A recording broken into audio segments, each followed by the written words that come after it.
नमस्कार। आज हम आपको बताएंगे कि जो वैक्सीनेशन होता है, टीकाकरण होता है बच्चों के, वो क्या इम्पोर्टेंस है, वैक्सीनेशन क्या होता है, क्यों अपने को लगाना चाहिए। टीकाकरण या वैक्सीनेशन का मतलब होता है कि जो कुछ बैक्टीरिया होते हैं या वायरस होते हैं, उनके अगेंस्ट कुछ वैक्सीन बनते हैं। वो वैक्सीन जब अपन देते हैं बच्चे को, तो उस बैक्टीरिया या वायरस के अगेंस्ट एंटीबॉडी डेवलप होती है, बॉडी में एंटीबॉडी डेवलप हो गई। अब वो जब बच्चा वापस किसी चीज़ से ग्रसित होता है या किसी चीज़ से इन्फेक्शन होता है या बैक्टीरिया का कोई इन्फेक्शन होता है, तो ऑलरेडी उसके अगेंस्ट एंटीबॉडी बॉडी में होती है, तो वो उसको वहीं की वहीं सबसाइड कर देती है। तो अपने पास जो इन्फेक्शन होना होता है, वो इन्फेक्शन से अपन बचे रहते हैं। अब अपने को चाहिए कि भाई वैक्सीनेशन कौन से लगाने चाहिए, कौन से नहीं लगाने चाहिए, स्पेशल शेड्यूल क्या होता है वैक्सीनेशन का।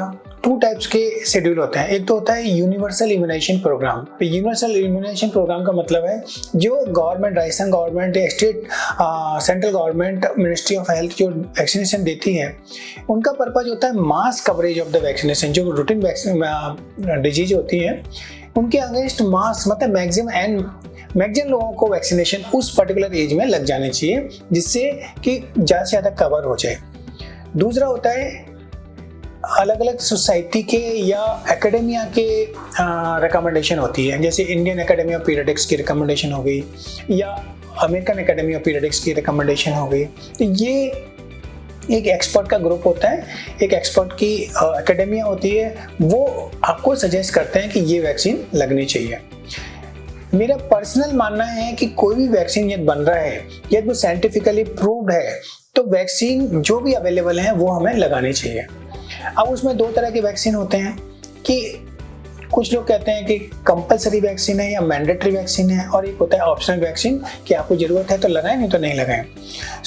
मेरे हिसाब से वैक्सीन कोई भी हो जो अवेलेबल है, साइंटिफिकली प्रूवन है, एकेडेमिया से अप्रूव्ड है, तो सारे वैक्सीन लगनी चाहिए। लेकिन क्योंकि गवर्नमेंट जो प्रोवाइड कराती है, ये गवर्नमेंट उसको कंपलसरी करती है, इसका मतलब सरकार को भी फ्री ऑफ कॉस्ट सारे वैक्सीन जो कंपलसरी हैं वो प्रोवाइड कराने पड़ेंगे, क्योंकि ये गवर्नमेंट की और हमारे भारत सरकार की जिम्मेदारी है कि सारे वैक्सीन अपने जो सिटीजन्स हैं उनको एप्रोप्रिएट एज पे सारे वैक्सीन लगवाए। लेकिन बहुत सारी लिमिटेशंस होती हैं, तो ये 2 तरह के वैक्सीन में कन्वर्ट कर देते हैं कि मैंडेटरी है कि बहुत ज़्यादा जरूरी है, कंपलसरी है। एक है ऑप्शनल। मैंडेटरी का मतलब है जो government free of cost provide करा सकती है, वो मैंडेटरी हो गए, और जो रिमेनिंग ऑप्शनल वैक्सीन हैं जो अभी गवर्नमेंट को किसी भी कारण से उनको उसमें इंक्लूड नहीं कर पाए हैं रूटीन वैक्सीनेशन में, तो उसको अपन बोलते हैं ऑप्शनल वैक्सीन। उसका मैक्सिमम रीजन जो होता है, वो मैक्सिमम रीजन होता है कॉस्ट का या फाइनेंसेस का, बिकॉज ये वैक्सीन मार्केट में अवेलेबल होते हैं, कॉस्ट बहुत ज़्यादा होती है, इम्पोर्टेड वैक्सीन होते हैं या यहाँ के इंडिया के प्रोडक्शन होते हैं, लेकिन वैक्सीन अवेलेबल होते हैं। तो ऑप्शनल और कंपलसरी में जो मैं प्रैक्टिकल पॉइंट ऑफ व्यू से समझते हैं, वो है इसका मतलब कि जो वैक्सीन गवर्नमेंट प्रोवाइड कराती है वो कंपलसरी, और जो अवेलेबल वैक्सीन है वो ऑप्शनल वैक्सीन जो गवर्नमेंट प्रोवाइड नहीं करा पाती, तो इसलिए वो नहीं है। अब कौन कौन से वैक्सीन कब कब लगने चाहिए, तो जनरली मैं आपको बताऊँ, शुरू के 6 महीने में जो वैक्सीन लगते हैं वो मैक्सिमम वैक्सीन कंपलसरी वैक्सीन हैं जो गवर्नमेंट भी फ्री ऑफ कॉस्ट प्रोवाइड कराती है। इसमें जन्म के टाइम पे 3 वैक्सीन होते हैं। एक BCG का, जिसको अपन टीबी का टीका बोलते हैं, पोलियो की ड्रॉप पिलाते हैं, और तीसरा हेपेटाइटिस बी या पीलिया का टीका लगाते हैं। ये तीनों वैक्सीन बर्थ के 72 घंटे के अंदर या 24 घंटे के अंदर लग जानी चाहिए। ये किसी कारणवश नहीं लग पाते हैं तो 1.5 महीने तक भी लगा सकते हैं, पर अच्छे इफेक्ट के लिए हमें 24 से 72 घंटे के अंदर लगानी चाहिए। फिर इसके बाद आते हैं 1.5 महीने, 2.5 महीने और 3.5 महीने। 1.5 महीने, 2.5 महीने, 3.5 महीने पे क्या होता है, सेम वैक्सीन वापस रिपीट होते हैं।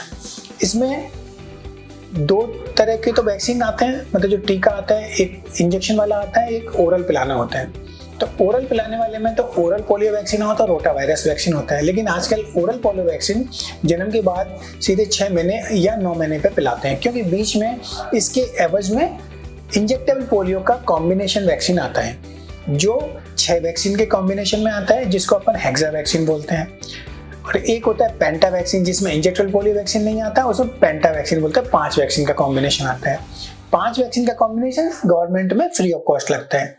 रोटा वायरस का गवर्नमेंट में फ्री ऑफ कॉस्ट लगता है। तीसरा वैक्सीन होता है निमोनिया का वैक्सीन।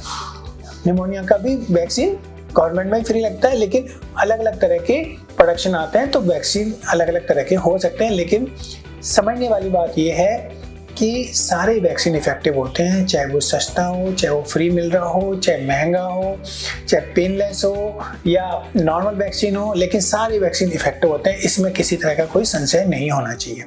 अब लोग कहते हैं कि सब हेक्सा वैक्सीन है, सिंपल वाला लगाएं या पेनलेस वाला लगाएं, तो इसमें मतलब क्वालिटी में या उसमें कोई फर्क नहीं होता। लेकिन इतना समझने की जरूरत है कि इसका मतलब क्या होता है।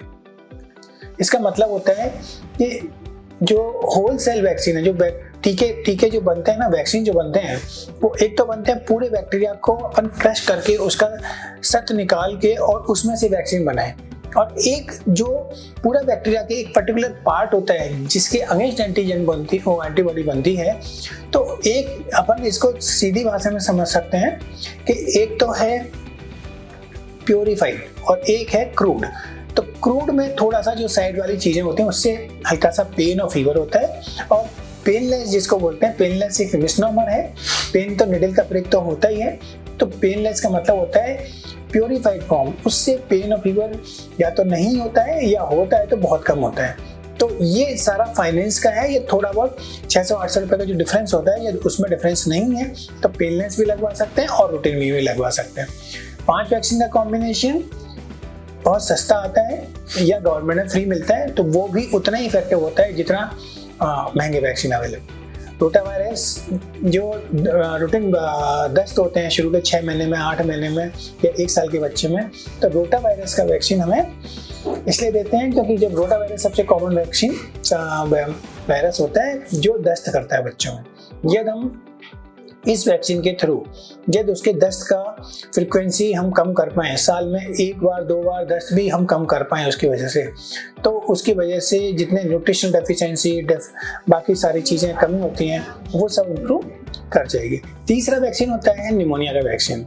और निमोनिया में क्या होता है कि 2 तरह के वो होते हैं, एक तो 13 स्ट्रेन, 14 स्ट्रेन और 10 स्ट्रेन। इसका मतलब क्या होता है? इसका मतलब ये होता है कि नॉर्मली जो वैक्सीन आता है वो 10 बैक्टीरिया के अगेंस्ट वैक्सीन डेवलप करता है।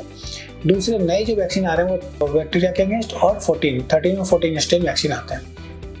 तो अपने को कंपल्सरी 10 स्ट्रेन का तो लगवाना ही है। यदि अफोर्डेबिलिटी है या अवेलेबिलिटी है तो हमें 13-14 पे भी जाना चाहिए। तो इस तरह से 1.5 महीने पे, 2.5 महीने पे, 3.5 महीने पे 2 इंजेक्शन हेक्सा वैक्सीन और निमोनिया का, और पिलाने वाला रोटा, ये तीनों रिपीट होते हैं। 6 महीने पे जाके हमारे पास 2 वैक्सीन होते हैं। एक तो ओरल पोलियो वैक्सीन देते हैं और एक देते हैं फ्लू वैक्सीन, जो अभी इन्फ्लुएंजा वैक्सीन चल रहा है। इसका हमें जरूर लगवाना चाहिए बिकॉज अभी जिस तरह के वायरल फीवर आ रहे हैं, कई बार ये डायरेक्टली भी प्रोटेक्ट करता है वायरस से। दूसरे एक क्रॉस इम्यूनिटी भी डेवलप होती है। क्रॉस इम्यूनिटी का मतलब दूसरे वायरस से भी बचाता है। तो यदि ये वैक्सीन लगते हैं तो वो बहुत इम्पैक्ट आता है निमोनिया में और दूसरी चीज़ों में।